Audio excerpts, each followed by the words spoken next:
আজকে আমি ও আমার দুলাভাই একটু তুরাগ নদীর পাশে এসে নদী দেখছিলাম। তো ভালোই লাগছিল। আমাদের তুরাগ নদীটা আসলেই খুব সুন্দর, অনেক বড় বড় জাহাজ যায় এদিক দিয়ে। তো আমরা এই নৌকা দেখতে দেখতে সময় কাটাচ্ছিলাম। বিকালটা খুবই সুন্দর ছিল বিকালটা। তো বিকাল শেষে আমরা এখন আছি গোলারটেক মাঠে। তো একটা নতুন বোমের আবিষ্কার করলাম আমি আর আমার দুলাভাই। তো দেখেন কিভাবে এটা ফোটানো হবে। আমরা পুরো একটা ম্যাচ পুরো একটা ঠাইসে ঠাইসে ঢোকাতো।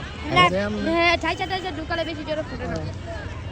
ও আচ্ছা, ঠাইসা ফুটান যে বরণ যাবে না। না কানেক্ট পড়ে গেছে।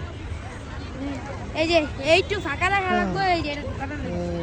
এই করো করো, ফুটাও একটা। আমি ফাটাই দেখাচ্ছি না ও ফাটাক, নাহলে আপনি এটা ফুস না। দাও একটা আমি দেখ। এই দাও। হইব না তো ভাই।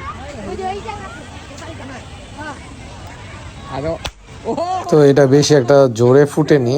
তো এটা বারুদ ঢুকিয়ে তারা ফুটায়, সবসময় ফুটে না, 2-3 বারের মধ্যে ফুটে। এটাও খুব আস্তে, কিন্তু ছোট মরিচের যে ঝাল বেশি এখানে প্রমাণ হয়। এই ছোট পিচ্চিটা যে বারবারই ফুটাচ্ছিল, অনেক জোরে ফুটছিল। দেখেন সে সব প্রস্তুতি নিয়ে সুন্দরভাবে নষ্ট হইব না। বারুদ ঢুকিয়ে দেখবেন যে অনেক জোরে একটা আওয়াজ হবে। দেখেন সর এইটার ভিতরে মারো।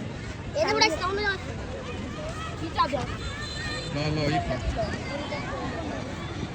ওরে খাইছে এটা ভালোই দিয়ে অষ্টা দিয়ে এবার কা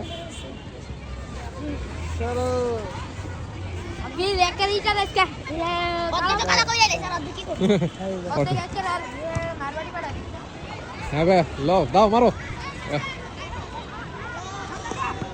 ওরে খাই কানমান ফাটাই।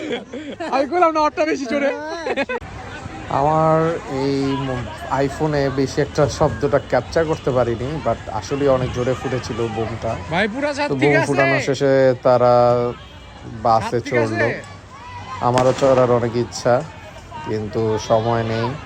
আমার একটু বাইক ওয়াশে যেতে হবে। তো আল্লাহ হাফেজ সবাইকে।